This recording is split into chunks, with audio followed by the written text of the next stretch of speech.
Welcome.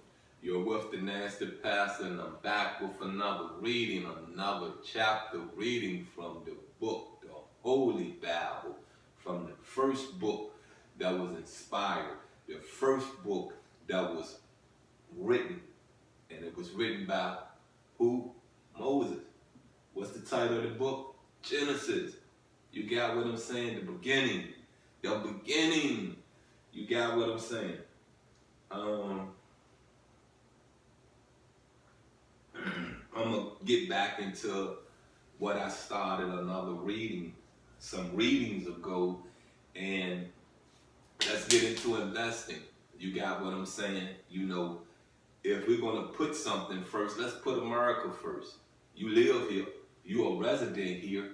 You got what I'm saying? You have made enough money in this country and have funneled enough money in this country, well, you should own something.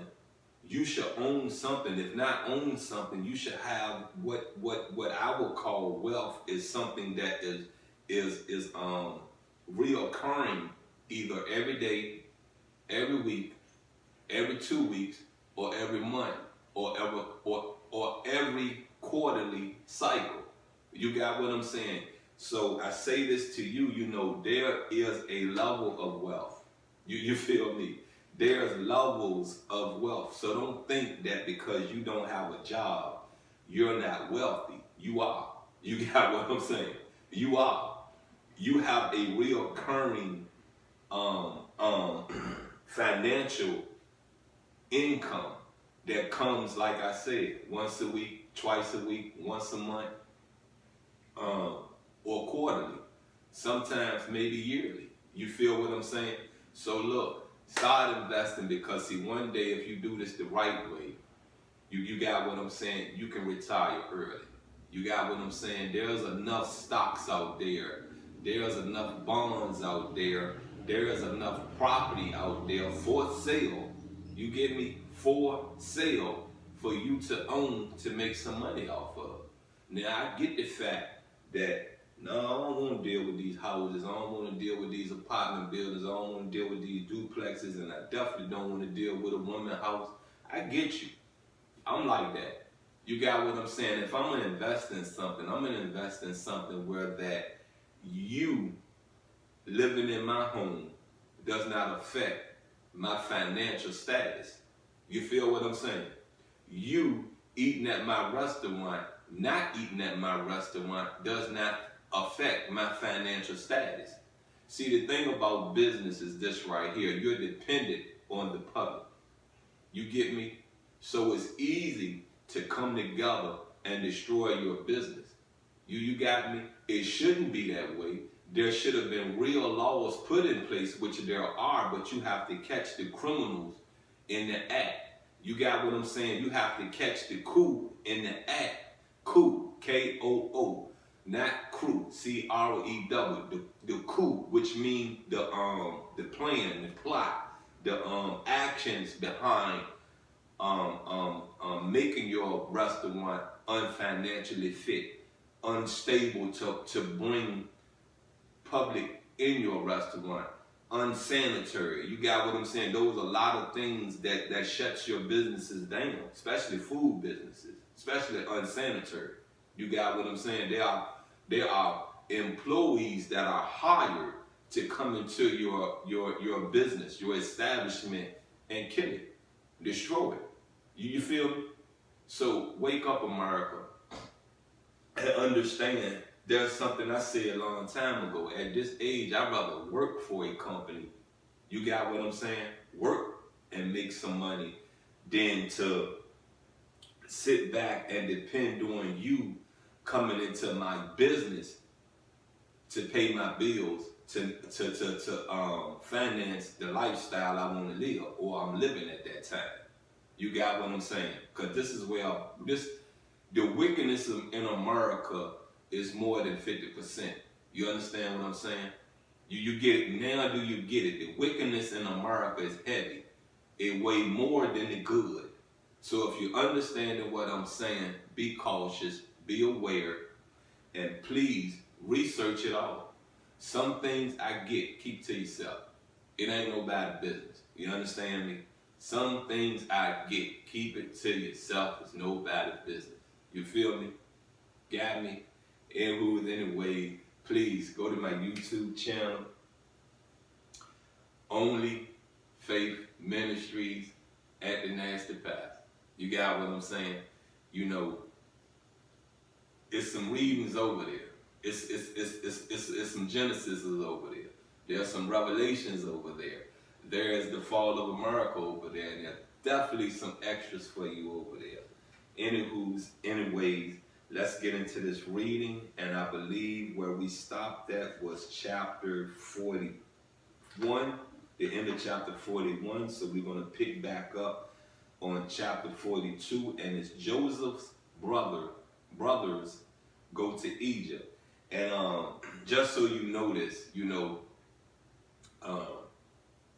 we're in the month of August, and this part of Genesis we're reading, I yesterday, you know, was just going through YouTube, and there was a movie about this part. When I came back in the bedroom and laid down, this is the part that they was on, where Joseph's brother goes into Egypt, sell him. Joseph become the I forgot. I don't want to say viceroy. You know what I mean? But he had a title in Egypt where that, you know, you had to come to him.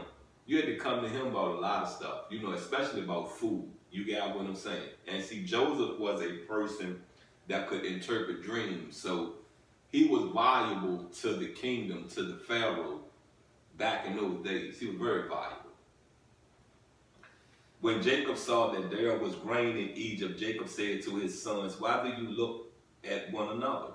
And he said, "Indeed, I have heard that there is grain in Egypt. Go down to the place and buy for us there, that we may live and not die." So Joseph's 10 brothers went down to buy grain in Egypt, but Jacob did not send Joseph's brothers Benjamin with his brothers, for he said, lest some calamity befall him. And the sons of Israel went to buy grain among those who journeyed from the famine was in the land of Canaan. Now Joseph was governor. There you go, he was governor. If that's the right word to say, it's said a different way. Well, they call him Lord, Lord, in the movie. In this Bible, they're calling him the governor. You got what I'm saying? Like I said, he had a very prominent title. You got what I'm saying? He was somebody. He was somebody to talk to. You feel me? He was somebody that could get what you want if you needed it from out of Egypt. And it was he who sold to all the people of the land, and Joseph's brother came and bowed down before him with their faces to the earth. Joseph saw his brothers and recognized them, but he acted as a stranger to them and spoke roughly to them. Then he said to them, "Where do you come from?" And they said, "From the land of Canaan to buy food." So Joseph recognized his brothers, but they did not recognize him. Then Joseph remembered the dreams which he had dreamed about them and said to them, "You are spies. You have come to see the nakedness of the land." And they said to him, "No, my lord, but your servants have come to buy food. We are all one man's sons. We are honest men. Your servants are not spies." But he said to them, "No, but you have come to see the nakedness of the land." And they said, "Your servants are 12 brothers, the sons of one man in the land of Canaan. And in fact, the youngest is with our father today, and one is no more." But Joseph said to them, "It is as I spoke to you, saying, you are spies. In this manner you shall be tested by the life of Pharaoh. You shall not leave this place unless your youngest brother comes here. Send one of you and let him bring your brother, and you shall be kept in prison, that your words may be tested to see whether there is any truth in you, or else by the life of Pharaoh, surely you are spies." So he put them all together in prison 3 days. Then Joseph said to them the third day, "Do this and live, for I fear God. If you are honest men, let one of your brothers be confined to your prison house. But you go and carry grain for the famine of your houses, and bring your youngest brother to me." So your words will be verified, and you shall not die. And they did so. Then they said to one another, we are truly guilty concerning our brother, for we saw the anguish of his soul when he pleaded with us, and we would not hear. Therefore this distress has come upon us. And Reuben answered them, saying, did I not speak to you, saying, do not sin against the boy? And you would not listen. Therefore, behold, his blood is now required of us. But they did not know that Joseph understood them, for he spoke to them through an interpreter, and he turned himself away from them and wept. Then he returned to them again and talked with them, and he took Simeon from them and bound him before their eyes. Before we move on to verse 25, and we're going to have to hurry this up because time is against us. When I looked at it yesterday, just sitting back, looking at the movie, I said to myself, God Almighty, they took Joseph into Egypt and sold him. S-O-L-D. S-O-L-D. Sold him. You got what I'm saying? Sold this man. You feel me? This man became governor while they was gone. And when they came back, it showed this was a prominent man in Egypt where you sold him to whoever and whatever. You got what I'm saying? You feel me? But do you see how things work in the world? You've done something bad to me, and I've been rewarded through what you have done bad to me. You feel me? I'm at a place in my life where that I can make you starve. You know what I'm saying? I can do some devilish stuff and make you starve, but I was so humble in my works that what I've done is bless my brothers. You got what I'm saying? And after all these years, I went to see my father. They brought my father to see me also. I blessed my family with land. You got what I'm saying? So they could be bountiful and in their harvest. You feel what I'm saying? Because the land of Egypt was bountiful. You got what I'm saying? It produced a lot. And yes, there are times that it does not produce. You feel what I'm saying? It's a up and down, it's a balanced scale. You may get 7 years good crop, then you're gonna get 7 years of bad crop. You feel me? So I say this to you, you know what I mean? Stay in your prayers. Stay in your good deeds so you can always stay blessed. Now let's go and get back into this. Verse 25, the title is The Brothers Return to Canaan. Then Joseph gave a command to fill their sacks with grain, to restore every man's money to his sack, and to give them provisions for the journey. Thus he did for them. You hear that? See, they showed the part yesterday where they put the silver back in their sacks of grain. And when the brothers got to where they was going to rest there before they got home, when they went into the grain, they realized that their silver was put back in there. So when I said Joseph was humble, when I said Joseph was blessing his family, man was. You got what I'm saying? He didn't take that position to be nasty to the citizens of Egypt or sold it to his family. He didn't do that. You got what I'm saying? He helped people. You got me? He took that position he was in and saw where he could help people and do things for people. Bless people. Because sometimes when we pray to bless you, so you can go on to bless others. Thus he did for them, so they loaded their donkeys with the grain and departed from there. But as one of them opened his sack to give his donkey feed at the encampment, he saw his money, and there it was in the mouth of his sack. So he said to his brothers, my money has been restored. There it is in my sack. Then their hearts failed them. Hold on, let me take a drink of water. My throat is a little rough.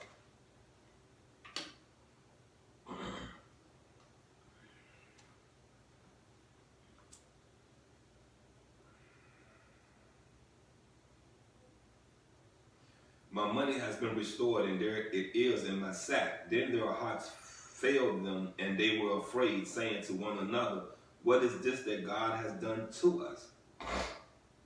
Then they went to Jacob, their father, in the land of Canaan, and told him all that had happened to them, saying, the man who was Lord of the land spoke roughly to us, and took us for spies of the country. But we said to him, we are honest men, we are not spies. We are 12 brothers, sons of our father. One is no more, and the youngest is with our father this day in the land of Canaan. Then the man, the Lord of the country, said to us, by this I will know that you are honest men. Leave one of your brothers here with me, take food for the famine of your households, and be gone. And bring your youngest brother to me, so I shall know that you are not spies, but that you are honest men. I will grant your brother to you, and you may trade in the land. Then it happened as they emptied their sacks that surprisingly each man's bundle of money was in his sack. And when they and their father saw the bundles of money, they were afraid. And Jacob, their father, said to them, you have bereaved me. Joseph is no more, Simeon is no more, and you want to take Benjamin? All these things are against me. Then Reuben spoke to his father, saying, kill my 2 sons if I do not bring him back to you. Put him in my hands, and I will bring him back to you. But he said, my son shall not go down with you, for his brother is dead, and he is left alone. If any way in which you go, then you will bring down my gray hair with sorrow to the grave. Well, that's the end of chapter 42. And like I said, I was, watching that, viewing that, streaming that yesterday. And I liked it, you know what I mean? Because I saw some holiness in this man. And it kind of helped me understand some of the mistakes I made in my life when I was put in a position where that I was able to help others. You know what I mean? And yeah, I was nasty. You got what I'm saying? There was some people I was nasty to that I really shouldn't have been nasty to. There were some people that I didn't have time for that always had time for me. So I thought about all that stuff. You know what I mean? When things fail, and I sat back and looked at it like, what happened? I said, okay, that's your attitude. You know what I mean? You got on your feet and you start treating people nasty. And that's not how you do things. You feel what I'm saying? You take your blessing and you pull it along and you bless others. You feel me? I said you bless others. And let me say this to you so you'll get an understanding of this. You got what I'm saying? My life been transitioning since 1997, to be honest with you. A lot that I started in prison. You understand what I'm saying? In prison, not in these streets. You got me? Although I say this to you, you know what I mean? You come from out of bondage, you do get a little sassy. You feel what I'm saying? You do get a little strayed away from your teachings, from your studies. And I'm never going to say I wasn't disciplined. I'm going to say I wasn't fully disciplined. I'm going to say that I was not practicing being humble. You got what I'm saying? But I also say this to you, you get what I'm saying? Whom you pray to love you. Whom you pray to love you even when you can't hear whom you pray to. Whom you pray to love you even when you can't see the good deeds every day in your life. And to be honest with you, the first good deed that happens to you in your life is that you wake up. You have breath. You have vision. You have thoughts. You can hear. You can speak. You have movement. You understand what I'm saying? Movement. You may not be better than yesterday, but you're not lesser than yesterday. Feel me? Anyway, I am the Nasty Pastor. Look, go to my YouTube channel, at the Nasty Pastor, Only Faith Ministries, however you want to look it up. I just need you to go there, like, share, comment, and definitely subscribe. I'm out, and I love you.